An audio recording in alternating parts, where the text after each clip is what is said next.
Oke, assalamualaikum warahmatullahi wabarakatuh. Semangat pagi, salam petir, salam kaya rame-rame. Oke, kawan-kawan, berbagi informasi seputaran P Network.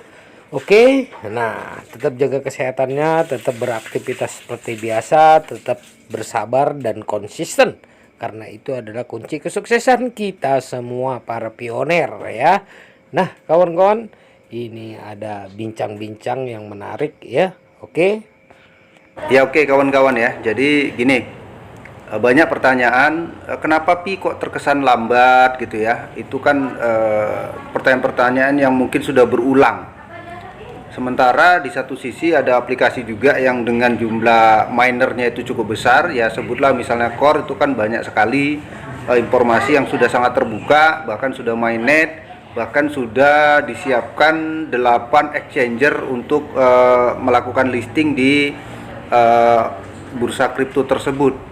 Nah pertanyaannya ini kebetulan ada kawan yang mungkin kalian juga nggak asing dengan beliau.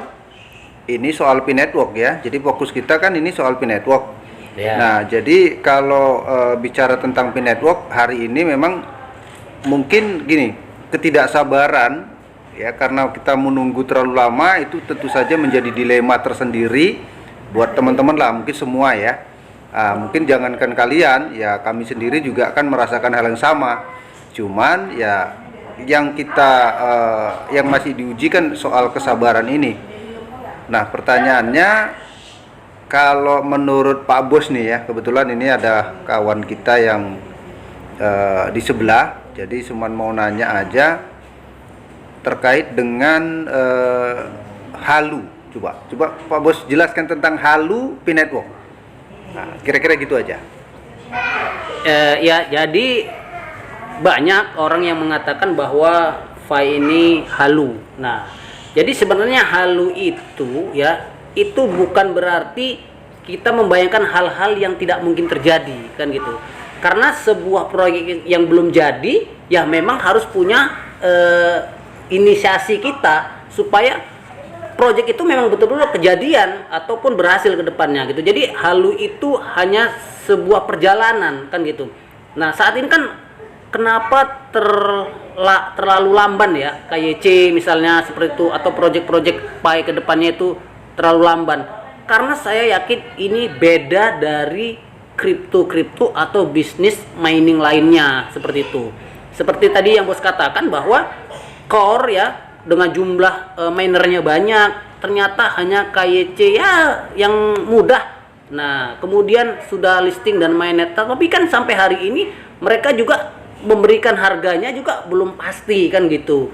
Sampai menunggu dan menunggu. Nah, Fi kan berbedanya yaitu memang KYC-nya tidak menggunakan sistem digitalisasi atau sistem developer yang menyetujuinya, tetapi orang-orang ataupun sahabat-sahabat yang diangkat menjadi validator itu untuk menetapkan apakah benar orang yang menambang Pi ini manusia atau robot, kan seperti itu. Tidak seperti bisnis mining lainnya, ketika semua identitas sudah masuk, anggap saja itu mereka sudah sah, kan gitu. Nah, kemudian juga banyak youtuber-youtuber yang mungkin bersinggungan dengan youtuber Pi gitu, mengatakan bahwa mana mungkin nilai Pi ini sekian miliar, sekian ratus juta dan lain sebagainya. Bagaimana tidak mungkin? Bagaimana mereka juga mengatakan tidak mungkin kalau memang proyek yang dibuat orang ini bukan proyek dia mengatakan tidak mungkin. Yang membuat mengatakan mungkin, yang tidak membuat mengatakan tidak mungkin. Ini sama dengan mendahului orang yang berkreasi. Kreasinya mahal tapi dianggap nggak laku, kan seperti itu. Nah, contoh misalnya Pi. Kalau Pi ini kemarin ya inisiatifnya dilakukan dengan exchanger, dilakukan dengan trade, pasar, market dan lain sebagainya. Mungkin Fi ini juga harganya ya 0,0 dolar, kan gitu. Karena referensi dari Fi ini sendiri itu bukan karena pasar, market, trade dan lain sebagainya. Ini adalah barter. Nah, gitu. Nah, karena barter inilah makanya kita tidak memerlukan uang. Contoh ribetnya seperti ini. Kalau misalnya ada orang membeli koin kita, berarti kan koin kita ditukar uang, kan gitu. Nah, kalau masih berbicara tentang uang, ya bagus mereka investasi di kripto-kripto lain yang mana punya uang, punya koin.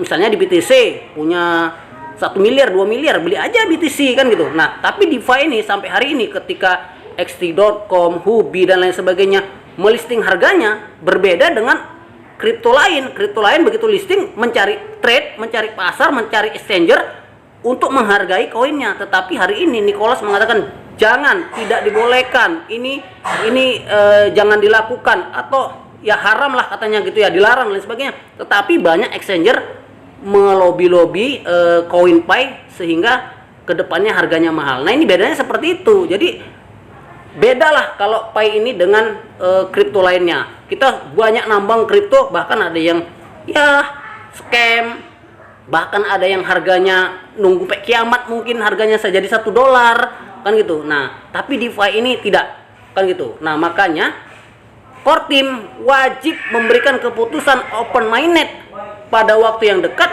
sehingga orang-orang yang tidak percaya, orang-orang yang dulu menambangkan kemudian meninggalkan pertambangannya, minernya, nah mereka akan sadar, wah ternyata ada harganya, ternyata harganya fantastis dan lain sebagainya. Nah, seperti itu aja. Ya, jadi memang ketika ini ya, mungkin kalau saya sih menyorotinya gini, kenapa kesan KYC itu lambat gitu ya? Mungkin gini, ini kan banyak nih teman-teman para penambang yang sudah pernah menginstal aplikasi Pi. Nah, kemudian pada gilirannya harusnya dia melakukan validasi, ya kan? Karena kan dia kapasitasnya harusnya menjadi seorang validator. Ketika dia diminta untuk memvalidasi, ternyata karena dia sudah off, nah mungkin di situ juga bisa jadi ya. Mungkin di situ juga mengalami keterlambatan. Karena sama sih seperti kita yang sudah KYC, itu kan kita diminta untuk memvalidasi 10 akun. Iya. Ya, kita memvalidasi 10 akun dari negara-negara yang negara luar kita anggap, misalnya dari Nigeria, ya kan, ada orang dari Amerika, mungkin ada dari Ukraina, dari Jerman. Ya, kan kita harus menyatakan apakah kalau waktu kita melakukan KYC waktu kita memvalidasi kan muncul video. Nah, kita mungkin yang masih aktif masih bisa melakukan validasi. Iya. Nah, pertanyaannya bagi yang sudah tidak aktif karena mungkin sudah dicopot, sudah di-uninstall. Nah, itulah mungkin menjadi kendala tersendiri.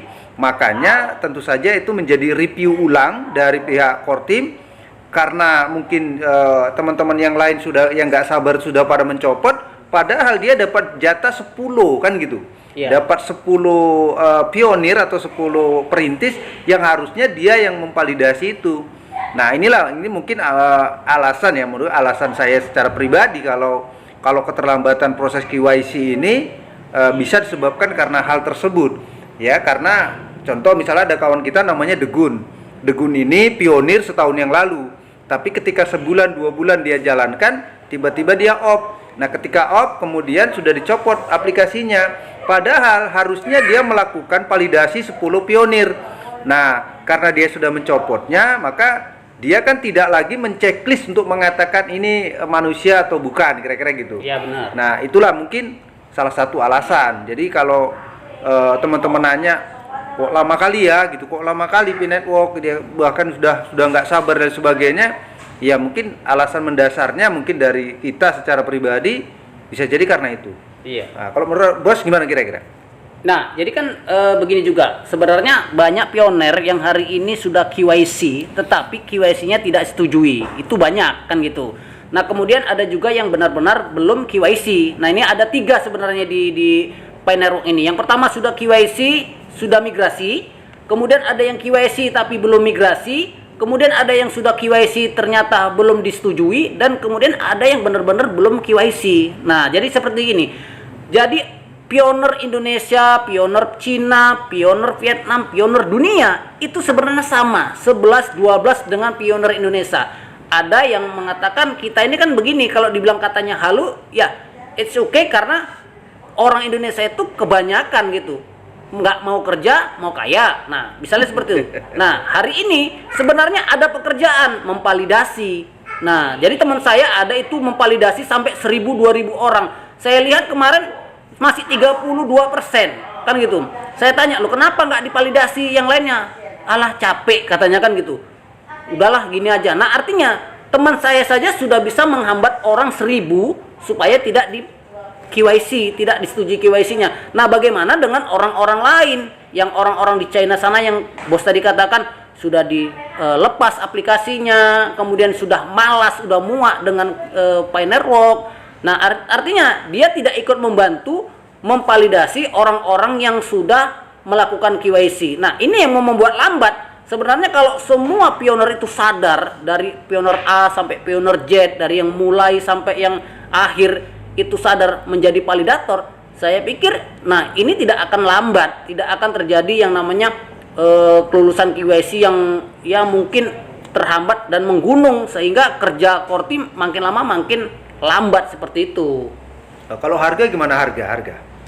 Kalau harga atau nilai dari Pi Network ini, saya pikir ini enggak seperti koin-koin lain. Tapi ingat ya, jangan sampai CoinFi ini masuk pasar, masuk trade atau masuk exchanger. Karena kalau sudah masuk exchanger, itu sepertinya ada jual beli dengan uang fiat. Nah, kalau Fi dipertahankan sebagai peer to peer atau yang namanya tukar menukar, barter. Nah, artinya koin kita dihargai bukan dengan nilai rupiah, nilai dolar, tapi dinilai dengan harga barang. Seperti itu. Kalau misalnya ya GCP misalnya harganya ya 4 miliar dan lain sebagainya, tapi intinya ini ke barang. Nah, kalau misalnya contoh, nanti ada orang kepingin beli mobil menggunakan koin Pi, ternyata dia tidak punya koin Pi, ternyata dia punya tanah. Nah, mungkin tanahnya dibarterkan oleh kita, kemudian kita memberikan dia koin dan koin dia dibelikan mobil. Mungkin seperti itu. Tapi kalau ribetnya nanti masuk exchanger, ini akan ya kalau namanya marketnya, supply-nya segitu besarnya, nggak akan terbayar oleh Pi Network, nggak akan terbayar. Saya yakin nggak akan terbayar, seperti orang-orang lain mengatakan nggak mungkin ada yang bisa membayar segitu banyak. Nah itu saya setuju. Kalau misalnya koinnya masuk trade pasar atau market exchanger, itu nggak akan terbayar. Tapi kalau barter, saya yakin terbayar. Lihatlah Berli Logistik yang masih memberikan banyak barang dan lain sebagainya. Bisa saja kalau misalnya orang China nanti butuh Pi, karena saya lihat di mana-mana Cina ini yang antusias sekali dengan Pi. Nah mungkin saja mereka butuh Pi hanya untuk beli mobil mewah di Cina, mereka menjual mesin pemotong rumput ke Indonesia untuk mendapatkan Pi. Nah ini mungkin seperti itu nanti sirkulasinya, seperti itu. Ya, jadi intinya peluang orang-orang dari Cina sana untuk nyerok itu ternyata bisa terjadi. Itu ya. besar sekali, itu besar. Gitu. Ya, jadi ya gitulah teman-teman. Jadi kita kan lagi sebenarnya ngobrol kita ringan saja. Intinya mungkin kita hanya bisa berpesan teman-teman untuk ya sabarlah, karena nggak ada kata lain kecuali harus sabar. Ya tetap komitmen untuk lanjutkan klik petir. Kemudian kalau kalian sudah validator, ya mana-mana yang minta divalidasi supaya cepat diluluskan proses KYC-nya, ya lakukan. Nah itulah mungkin pesan kami ya, tentu saja dari kawan-kawan konten kreator, kurang lebih seperti itu. Oke kawan-kawan, begitulah bincang-bincang kita ya tentang Pi Network. Semoga ini menambah motivasi kita dan menambah wawasan kita seperti apa Pi Network ya. Nah kawan-kawan semua, tetap ya konsisten, tetap bersabar. Oke kawan-kawan semua, ini sebagai ya motivasi dan penyemangat bagi kita ya. Oke, semoga ini sebagai pencerahan buat kita semua agar kita semakin paham dengan Pi Network-nya. Oke, wassalamualaikum warahmatullahi wabarakatuh.